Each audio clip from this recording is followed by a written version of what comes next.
días, son las 6 de la mañana de este jueves 8 de agosto de 2019. Esta es la hora de la verdad. Y estos temas y asuntos que trataremos en la grata compañía de ustedes durante las próximas horas. Qué lánguida celebración de los 200 años de nuestra independencia. De eso no queda nada. No hay un monumento, una obra, ni un discurso.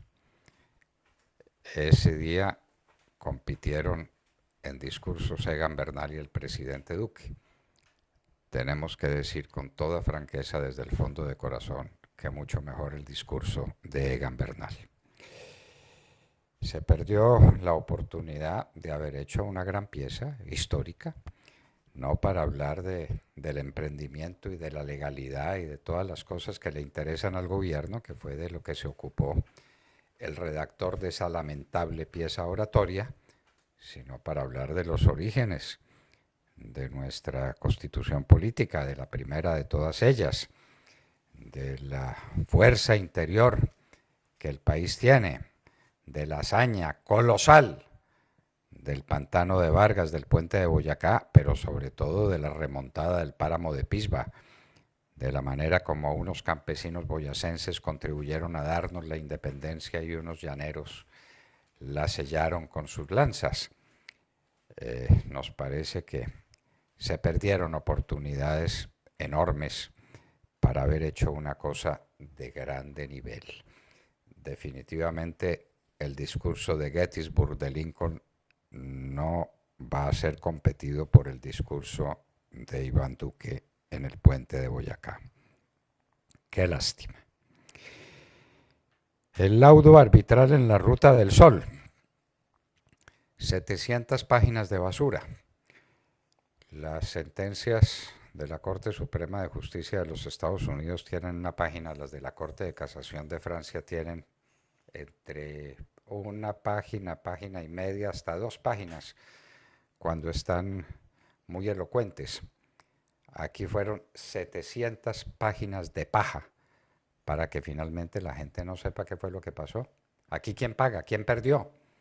La idea nuestra es que es una paliza monumental a los banqueros, a los acreedores, porque 1.200.000.000.000 de pesos fue la obra construida y se construyó, y de eso no queda nada, nada. 211.000.000.000 de pesos, menos dinero que los intereses que se debían a los bancos. La pérdida de los bancos es total. ¿Eso tiene justificación? Que es que el contrato tenía objeto y causa ilícitos y entonces el tribunal, al parecer, porque esas 700 páginas no se las ha leído nadie, 700 páginas de basura retórica no se las lee nadie, pero dicen en la parte final que es por objeto y causa ilícitos y que hubo mal comportamiento de Odebrecht y mal comportamiento del gobierno. Entonces, concurrencia de culpas, empate. No hay empate. Pierde completamente Odebrecht, es decir, pierde también Corfi Colombiana. No sabemos si se dice si Corfi Colombiana fue culpable. Lo deben decir, de otra manera, ¿cómo la condenan? Es que el contrato no era con Odebrecht, el contrato era con un consorcio. O el consorcio era culpable, todo el consorcio, o no era culpable. ¿Qué dijo el tribunal? Ni el diablo que sepa. En medio de esa maraña, de esa locura de 700 páginas. Mientras la justicia colombiana sea así, pues tenemos que quedarnos en que no hay justicia. Y entonces ahora la pregunta es quién va a financiar las próximas empresas de construcción del Estado. ¿Quién las va a financiar? ¿Quién se le mete a ese riesgo, a ese peligro de que haya por ahí mala intención en alguna parte y entonces causa ilícita, el objeto ilícito? Nadie sabe de dónde lo inventaron, nadie sabe eso de dónde salió, y la causa, entendida como el móvil o motivo determinante de la acción. A ver dónde está la ilicitud de la causa. Hubo trampas, hubo malos manejos. Eso, con todo respeto, nos parece que está muy distante de una causa ilícita. Esa es materia de un proceso penal diferente. El Tribunal de Arbitramiento arma un enredo monumental. Victoria para el gobierno. se economiza 1.200.000.000.000 de pesos. ¿No será de esas victorias que salen más costosas que cualquier derrota? ¿No será eso? Vamos a ver qué sigue pasando con la contratación de obras públicas en Colombia. Nos tememos lo peor. Mundo internacional. Pakistán y la India tienen prácticamente suspendidas sus relaciones por Cachemira. Cachemira es de mayoría musulmana, es decir, de mayoría del Pakistán. Pakistán y la India se separaron. La parte musulmana es Pakistán, la parte hindú es la India, la nación que será la más poblada de la Tierra en muy pocos días. Pues esas dos naciones están que se van a las manos y que se van a las manos por Cachemira. ¿Qué pasa con el Centro Democrático en el Valle del Cauca? Hablaremos con el senador Gabriel Velasco. Hay cosas que no entendemos y cuando uno no entiende tiene que preguntar. Pero parecería que el Centro Democrático le está coqueteando a una alianza con el partido de la U en el Valle del Cauca y ahí sí definitivamente no entendemos la política colombiana. ¿Qué está pasando en Manizales? No entendemos la política colombiana. En Bogotá, Claudia no da más. Claudia llegó hace rato a su nivel más alto de posibilidades y lo que viene ahora es el descenso. ¿Quién la va a enfrentar? ¿Cómo se va a manejar el tema entre Galán y Uribe Turbay? Porque hay que hacer un frente unido, hay que hacer un frente común. Tengan la seguridad de que Holman Morris terminará adhiriendo a Claudia. Las bolsas siguen cayendo en el mundo. El petróleo está más bajo que en mucho tiempo. Estamos hablando de $51 y un poquito, porque varía minuto a minuto el precio del barril de petróleo WTI y de 57, $56 el barril de Brent. Esto es un golpe enorme y para las finanzas colombianas un golpe terrible. Las finanzas colombianas estaban diseñadas o montadas en el entendido de que el precio del barril de petróleo andaba por los 70, $75 el barril y está a 50. ¿Qué va a pasar con la diferencia? Aquí nunca sabemos nada, porque nunca nos cuentan nada. La verdad no aparece nunca en ninguna parte. ¿Cómo es la situación fiscal del país? Sería bueno saberlo algún día. Hubo 14 muertos y 145 heridos por atentado en Afganistán. La China amenaza a Hong Kong. Le dice, el que juega con fuego muere quemado. Advertencia bastante clara. Siguen las protestas en Hong Kong. Protestas muy fuertes en Hong Kong contra el régimen chino. Enorme recibimiento en Tunja a Egan Bernal. Conmovedor el discurso de Egan. Como decimos, competía con el discurso del presidente Duque en el puente de Boyacá. Habrá que determinar quién es el de la bicicleta y quién es el del discurso. El fallo a favor de Mocus no inquieta. Que le devuelvan la curula Mocus o que no le devuelvan la curula Mocus, eso es completamente indiferente.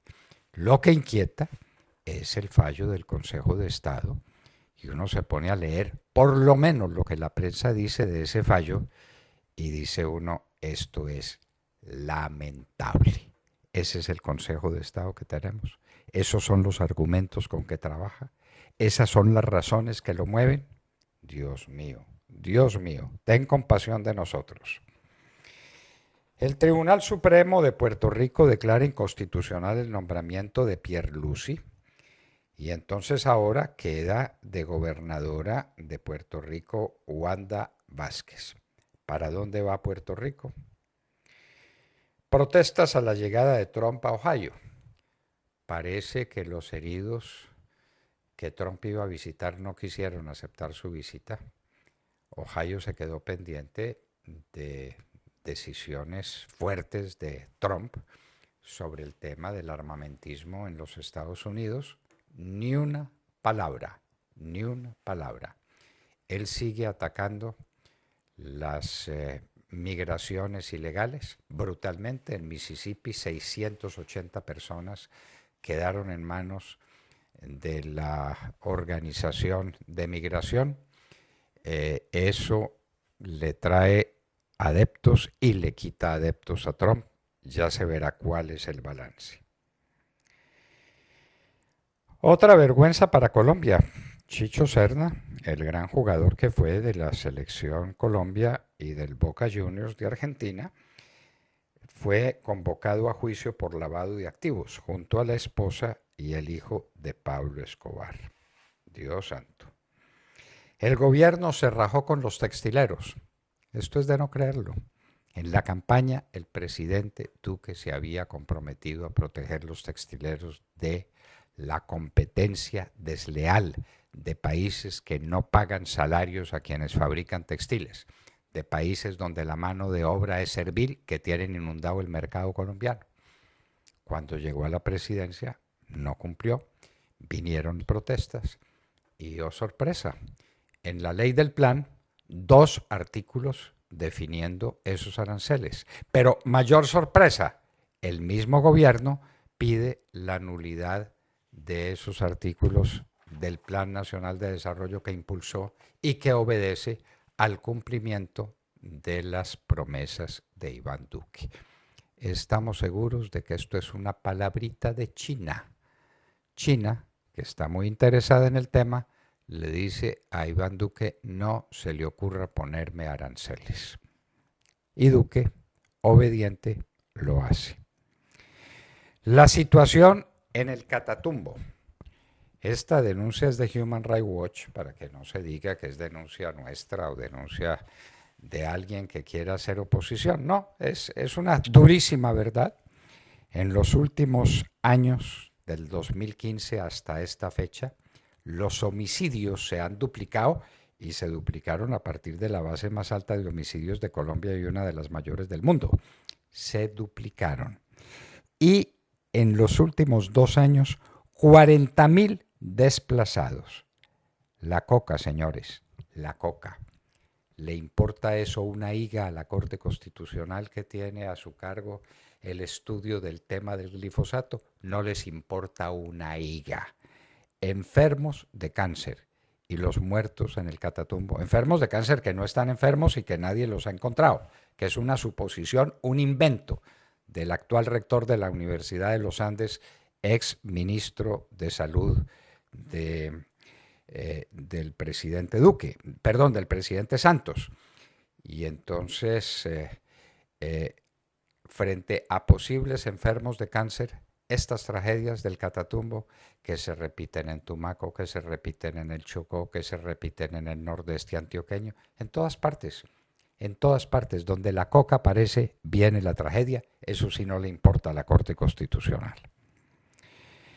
Estados Unidos dice que una vez que el Reino Unido se retire de la Unión Europea, buscará un acuerdo comercial con ese Estado, con el Reino Unido. Eso es lo que dice Trump. La ONU tiene esta cuenta: en 8 años de guerra en Siria han sido detenidas, secuestradas o desaparecidas 100.000 personas. ¿Y muertas y heridas cuántas? Esa estadística no la presenta la ONU. Han llegado a Arabia Saudita para el peregrinaje a la Meca 1.8 millones de musulmanes. ¿Cómo manejar esa cantidad de gente? ¿Cómo impedir que eso desemboque en una verdadera tragedia humanitaria? Con frecuencia pasa, pero hay que bañarse en las aguas del río y hay que ir a la Meca por lo menos una vez en la vida. Suiza sanciona a 11 funcionarios de Maduro. Esto se suma a las sanciones que le imponen los Estados Unidos al régimen venezolano. Oiremos hoy al Carlos Alberto Montaner, nuestro colaborador desde los Estados Unidos, que está haciendo un análisis muy objetivo y muy serio, pues como todos los suyos, pero demoledor sobre las posibilidades que Venezuela tenga para sobrevivir el embargo. Porque este sí es de verdad. Cuando fue con Cuba, los Estados Unidos prohibió que los estadounidenses negociaran con Cuba, pero el resto del mundo siguió negociando con Cuba y en grande escala. Y tenía el apoyo gigantesco en dinero contante y sonante de la Unión Soviética. Lo de Venezuela es muy distinto. Y los Estados Unidos están diciendo, el que negocie con Venezuela, deja de negociar conmigo. Con esa amenaza, ¿qué va a pasar con Maduro? Parece que hablando en términos de boxeo, el gobierno de Maduro acusó el golpe y le ha ordenado a sus negociadores que no viajen a Barbados. Pero no es que la negociación era con otros venezolanos que le están buscando una salida a la situación dramática del país. Parece que era con los Estados Unidos. En la China, el yuan se puso a 7 por dólar. Es el más bajo desde el año de 2008. Es la medida que está tomando la China para competir con los Estados Unidos. Los Estados Unidos ponen aranceles, la China devalúa el yuan. Y como allá hay un control de cambios absoluto, el gobierno le pone al yuan el precio que le da la gana y compite con eso durísimamente con los Estados Unidos. Trump también acusa el castigo y entonces dice que la China es un manipulador de monedas. Parece que la devaluación fue al ojo de Filipo. 280.000 tutelas en 5 meses en Colombia. Lo venimos diciendo desde hace muchos años, señores. Las tutelas acabaron con el derecho en Colombia, acabaron con la administración de justicia en Colombia. Los jueces son unos resolvedores de tutelas que dicen cualquier cosa, lo que les da la gana.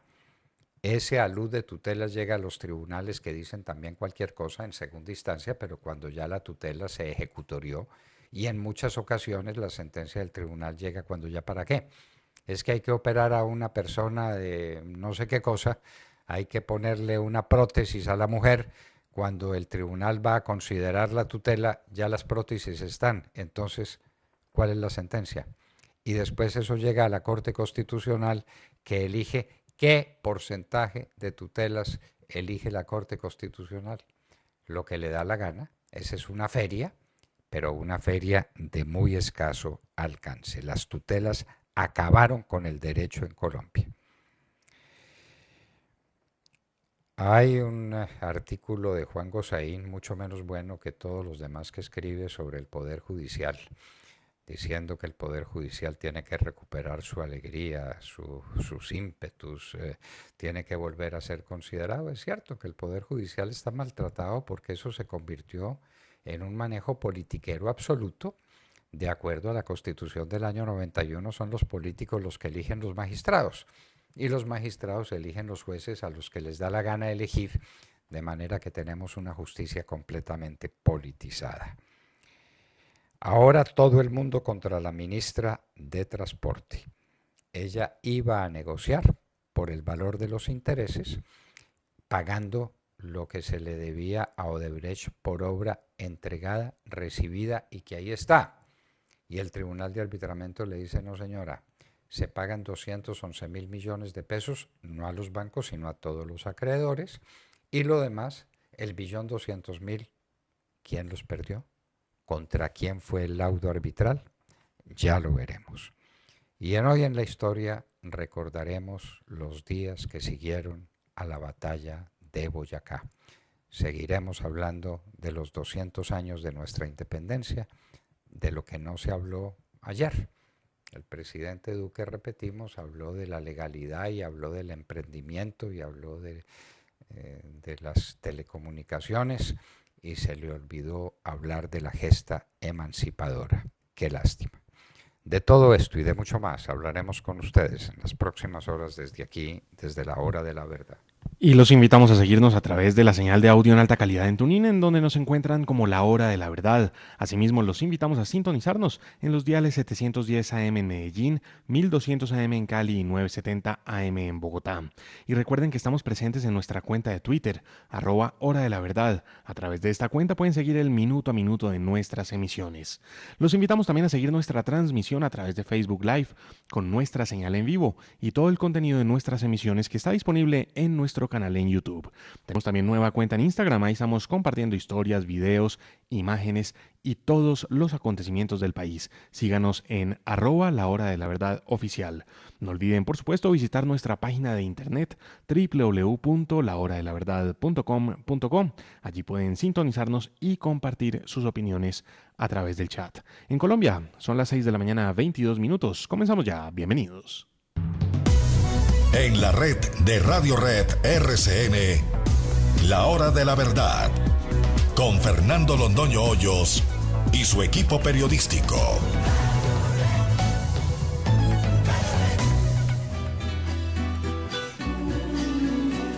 De José A. Morales, una de sus canciones más hermosas, Doña Rosario.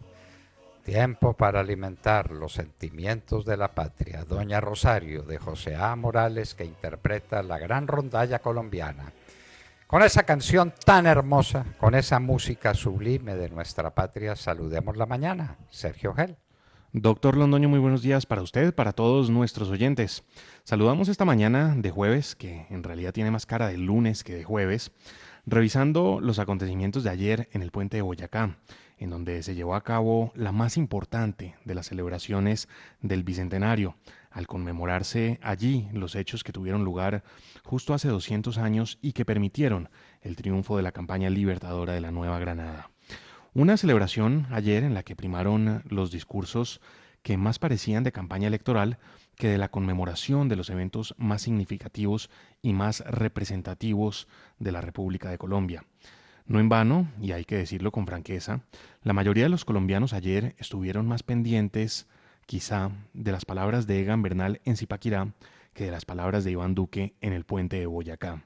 Y como eso es un hecho, aquí traemos un pequeño aparte, dura menos de un minuto, del discurso del presidente Duque, un discurso que duró más de media hora. Traemos este pequeño aparte para contextualizar y que los oyentes puedan sentir un poco de qué estamos hablando cuando revisamos las palabras del presidente Duque en el puente de Boyacá. Escuchemos. Nuestro país debe consolidar el pacto por la equidad, debe consolidar ese sendero hacia el cierre de las brechas y también afincar la justicia social.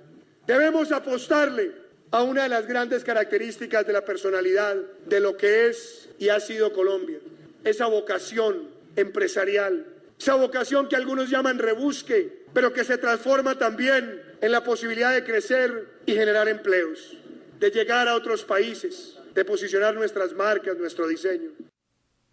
Bueno, ahí está entonces una parte del discurso del presidente de la República, hablando de estos temas. De nuevo, pues a veces parece más un discurso de campaña electoral que de la conmemoración precisamente de los 200 años de la batalla de Boyacá. Ya lo dijo usted.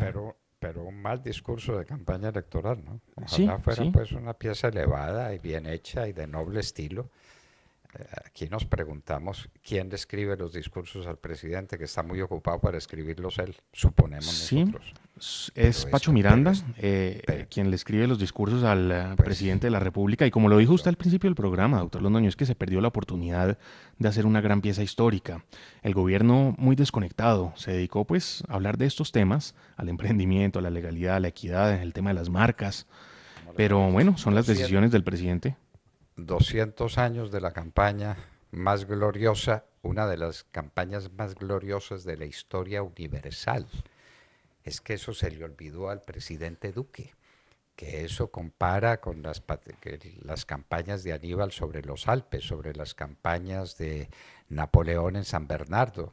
Desde luego supera con creces la campaña de San Martín sobre los Andes, una de las campañas más gloriosas de la historia militar del mundo. Lo que fue el pueblo de Boyacá entregado a vestir a las tropas y a apoyarlas, unas tropas moribundas, despedazadas, que en el puente de Boyacá se batieron perdón, en el pantano de Vargas se batieron con gloria y en el puente de Boyacá sellaron la independencia. 200 años de aquella gesta y entonces terminamos en el emprendimiento y en la legalidad. Por Dios. Pues eso es lo que aconteció ayer. Honores a los héroes también. Por supuesto, una ofrenda floral, similar a la que ya había depositado el jefe de Estado en Pekín hace pocos días en honor a Mao Zedong. Bueno, en esta ocasión, por supuesto, honores a nuestros héroes que perdieron y que ofrendaron sus vidas en la batalla de Boyacá. Con decoraciones también por doquier, me tienen, al punto en que hay una foto muy llamativa que quedó de ayer, en la que se ve a la vicepresidenta Marta Lucía Ramírez junto al presidente Iván Duque, ella con al menos 3 medallas, el presidente mucho más sobrio con una sola. La vicepresidenta, por su parte, advirtió en su discurso que se sumó al de Duque. ¿Quién lo condecoró? No, todos cargaban su medallita, doctor Londoño. Bueno, pero alguien lo condecoró, yo no sé, alguien lo condecoró. Entonces la vicepresidenta advirtió en su discurso... ¿El gobernador de Boyacá o quién? Voy a revisarle ese dato, voy a revisar cómo fue la condecoración del presidente Duque. Dice la vicepresidenta Marta Lucía Ramírez que a pesar de las fallas y las debilidades, el sistema democrático en Colombia ha sido capaz de hacer correctivos en múltiples circunstancias. Dice, nuestra Colombia progresa cada día y seguirá progresando. Esto a grandes rasgos lo que ocurrió ayer. También se encendió una antorcha que representa el relevo generacional y el fuego de la libertad. El fuego de esta antorcha pues fue distribuido a representantes de los 32 departamentos y bueno, esto es lo que ocurrió ayer en resumidas cuentas en el puente de Boyacá, en donde pues había más atención hacia el discurso de Egan Bernal, no tan lejos de allí en Zipaquirá, que de las palabras que el presidente Iván Duque entregaba a los colombianos. Bueno, hubiera querido el presidente Iván Duque tener la concurrencia que tuvo Egan Bernal en Zipaquirá, ¿no? Que me cuentan que fue muy desabrida la concurrencia, pues fuera de las autoridades, el gobierno se fue todo para allá, el parlamento se fue en gran parte para allá, y el gobernador de Boyacá con sus secretarios y con su gente, y poco más. Pues yo creo que la gente estaba olfateando cómo sería el discurso, y dijo, pues para eso no le gasto viaje hasta el puente de Boyacá. No, igual le hubieran gastado el viaje si hubieran quedado con las ganas de llegar siquiera cerca del evento, porque el evento estuvo acordonado por las autoridades y solamente altos dignatarios del Estado podían acceder a él. Entonces no fue un evento popular. No fue abierta al público. La independencia pues no fue para todos los colombianos, y la libertad y lo que hizo el Libertador. Eso tiene indignado al pueblo boyacense, y hay que decirlo, porque ellos esperaban, siendo este el bicentenario, que todos pudieran hacerse en la carretera, cuando menos a mirar a un par de kilómetros el evento, y eso no fue posible. A un par de kilómetros, no, al pie del evento. Eso lo han tenido que organizar como un evento popular. Es que los 200 años le pertenecen al pueblo, no al emprendimiento, ni al pueblo colombiano. Por favor, qué falta de tacto, qué falta de tacto y qué falta de dimensión histórica. Qué horror, qué pobreza la celebración de los 200 años. Si nos pregunta si estamos indignados, sí, estamos indignados. Así no se celebran 200 años de la independencia de Colombia. Las vísperas eran muy lánguidas. La celebración de los 200 años del pantano de Vargas fue lamentable, pero creíamos que se iban a lucir con todo. En los 200 años de la batalla de Boyacá, pues fue peor. Lamentable. Tatiana Guerrero. Buenos días, doctor Fernando, compañeros y a toda nuestra querida audiencia. Tras la orden ejecutiva del presidente Donald Trump, donde ordena el bloqueo total a las propiedades de Venezuela en los Estados Unidos por la usurpación del poder que hay por parte del tirano Nicolás Maduro y por los constantes abusos de esa dictadura a los derechos humanos, entre ellos la violación a la libertad de expresión, mediante un comunicado publicado en Twitter en la noche de ayer, la dictadura venezolana canceló la ida de los delegados a Barbados para continuar con los diálogos que se realizan el día de hoy y mañana con la oposición. En el comunicado dice que a pesar que la delegación de la oposición designada por el diputado y presidente interino de Venezuela, Juan Guaidó, se encuentra ya en Barbados para la ronda de conversaciones previstas para esta semana, el presidente Nicolás Maduro Moros ha decidido no enviar a la delegación venezolana en esta oportunidad, en razón de la grave y brutal agresión perpetrada de manera continua y por parte de la administración de Trump contra Venezuela. Esto demuestra la verdad de los diálogos, doctor, de Barbados, los cuales pensábamos que buscaban una solución para Venezuela, pero resulta ser que no es así, sino que al parecer lo que se buscaba es una solución con los Estados Unidos. Recordemos que los bloqueos de los Estados Unidos buscan una unión entre varios países para que ninguno tenga negocios con Venezuela, y Estados Unidos dijo que no permitirá que países hagan negocios con ellos y con Venezuela al mismo tiempo. Venezuela cuenta con el apoyo de China y Rusia y se espera que estos países se pongan del lado correcto de la historia para así acabar con esa tiranía.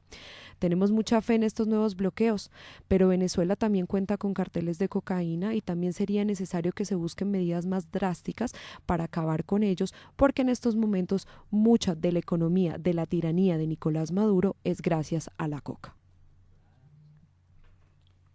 Bueno, gracias a la tiranía de la coca, o al imperio de la coca mejor, sigue gobernando Maduro, pero eso ¿cuánto le puede durar?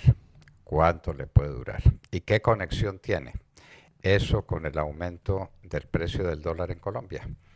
Si los dólares no se están quedando en Colombia como se quedaban antes en Colombia, sino que se están yendo para Venezuela para sostener a Maduro, pues aquí faltan los dólares y entonces sube el precio del dólar, que está a más de 3.400 pesos. Esa es la realidad, ese es el fondo económico de este desastre. Maduro se podrá mantener en el poder. Si Maduro se mantiene en el poder, vamos a tener un éxodo de millones de venezolanos más que van a llegar a Colombia y van a destruir este país. De Mar Corto. Doctor Fernando, compañeros de la mesa, oyentes de la Hora de la Verdad, muy buenos días. Como estaba previsto, salió el laudo arbitral que se conformó en el pleito entre el consorcio Ruta del Sol 2, que estaba integrado por Episol, CSS Constructores, Corfi Colombiana y Odebrecht, donde en 700 páginas los árbitros Carlos Mauricio González, Catalina Hoyos y Jorge Enrique Ibáñez determinaron que la ANI debe realizar el pago por 211.000 millones de pesos, de los cuales 187.000 ya se encuentran en una fiducia, por lo que efectivamente el Estado colombiano tendrá que pagar 24.000 millones de pesos para cubrir la deuda de los terceros de buena fe sobre este contrato. Escuchemos qué fue lo que explicó la ministra de Transporte, Ángela María Orozco, sobre este laudo arbitral que, dice ella, le da tranquilidad al Estado.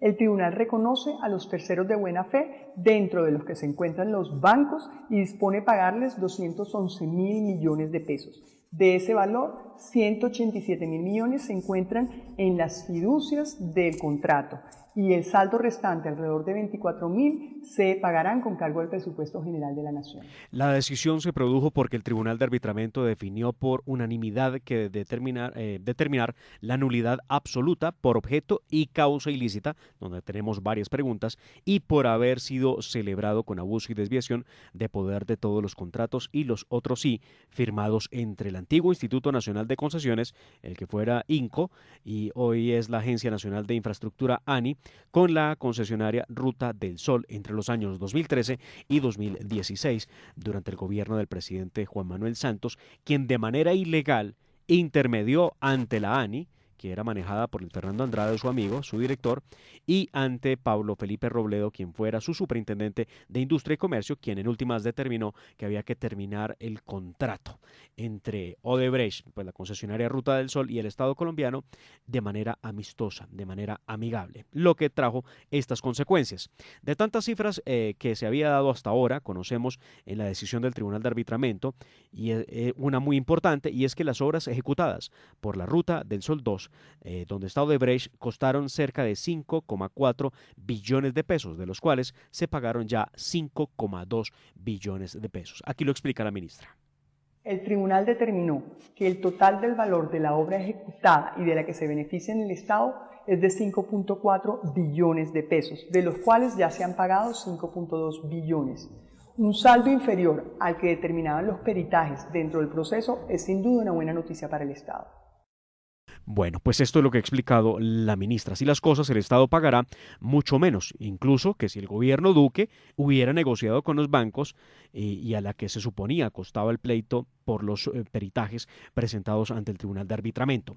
Seguimos estudiando en la hora de la verdad, doctor Fernando, las 700 páginas del laudo arbitral, donde se resuelve el asunto en 3 páginas, pero aquí queda sin fundamento, pues el otro sí, el número 6, firmado en 2014, con el cual se adjudicó directamente a la concesionaria del tramo adicional de Ocaña Gamarra, una obra avaluada inicialmente en 1,2 billones de pesos. Aquí quedan varias preguntas. Entonces, si el tribunal desestimó por completo la cifra de 1,2 billones de pesos que reclamaban y cuantificó la deuda de los terceros en solo 211.000 millones de pesos, que es lo que parece ser. Lo único cierto es que Santos es el gran culpable de este desastre en la contratación estatal en Colombia, que lleva a otra gran interrogante. ¿Acaso habrá otra concesión u otro constructor en el país o que venga de fuera que pretenda hacer obras en Colombia apalancándose de los bancos cuando suceden estas cosas en un fallo de un tribunal de arbitramiento? Creo que quedan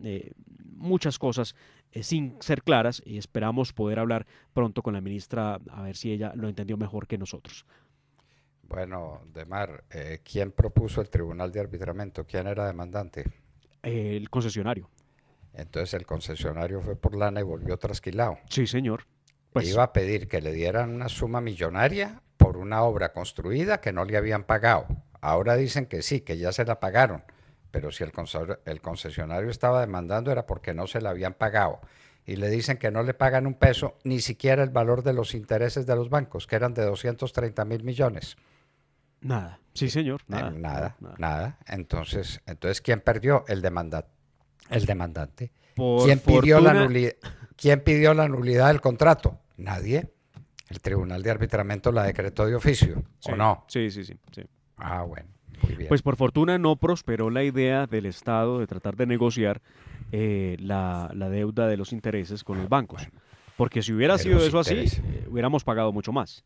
De los intereses, no, del capital. Lo que los bancos deberían renunciar era el valor de los intereses, que eran 230.000 millones. Que era lo que se iba a lograr. Estaba dispuesta a pagar 1.200.000 millones de pesos. Si los bancos le dicen, sí señor, renuncio a los intereses, la ministra se compromete a pagar 1.200.000. Por eso digo, por fortuna no le cogieron la caña, como decimos popularmente. Yo no entiendo nada de esto. Para mí es un absoluto galimatías.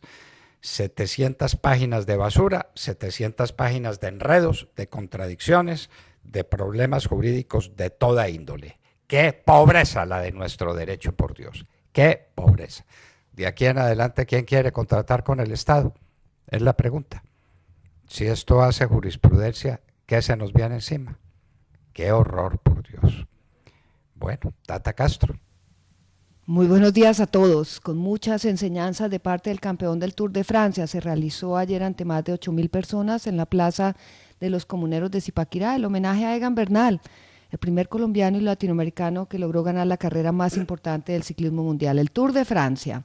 Egan, quien decidió hacer las cosas diferentes, hizo la rueda de prensa abierta al público para estar más cerca de su gente, para que todo el mundo escuchara que se siente muy orgulloso de ser colombiano, cundinamarqués y zipaquirieno. Le agradeció a todos los fanáticos, entregó la camiseta amarilla de campeón, hizo un balance de lo que fue el Tour, habló de sus experiencias vividas para llegar a donde está, de su futuro, que insistió que es aquí y ahora, y de lo importante que es hacer las cosas con amor y disfrutar. Ese fue el mensaje más importante para los miles de niños presentes que quieren ser como el campeón. Les pidió que no paren de soñar, que no pierdan la esperanza, que si él lo logró, ellos, ¿por qué no? La familia fue otro de los temas que tocó Egan, lo importante que ha sido el entorno familiar para llegar donde está. No le alcanzaron las palabras para agradecerles Así fue el homenaje al campeón del Tour de Francia, un evento con mensajes llenos de sabiduría de parte de este joven de 22 años que llegó a lo más alto desde abajo, de casi no tener apoyo a ganarlo todo. Hoy, doctor Londoño, gracias a Egan Bernal, el mundo entero conoce Zipaquirá, esa tierra que junto a José Patrocinio Jiménez, a Efraín El Zipaforero, Cochise Rodríguez, Oliveiro Cárdenas, Fabio Parra, Pajarito Buitrago, Mauricio Soler y Lucho Herrera, todas estas glorias del ciclismo estuvieron presentes, todos juntos en Zipaquirá ayer, para ser testigos de esta nueva era, la era Egan Bernal, sin carros de bomberos, sin visita a la Casa de Nariño por la Cruz de Boyacá. Primero está su gente, su tierra, su familia. Qué hermosos mensajes, qué grande es este muchacho. Y bueno, alguien tenía que salvar la tradición oratoria del país y fue Egan Bernal. Eso es la pura verdad. Entonces sí, ayer en Zipaquirá sí hubo pueblo. En el puente de Boyacá, celebrando los 200 años, no dejaron llegar al pueblo. ¿Alguien entiende? Bueno, pero en fin. Increíble. Por lo menos hubo pueblo en este 7 de agosto. Pueblo con Egan Bernal, pueblo con un muchacho humilde, extraordinario, de inmenso corazón, de gran valor, de gran tenacidad, como tienen que ser los colombianos, inclusive a la hora de las peores adversidades.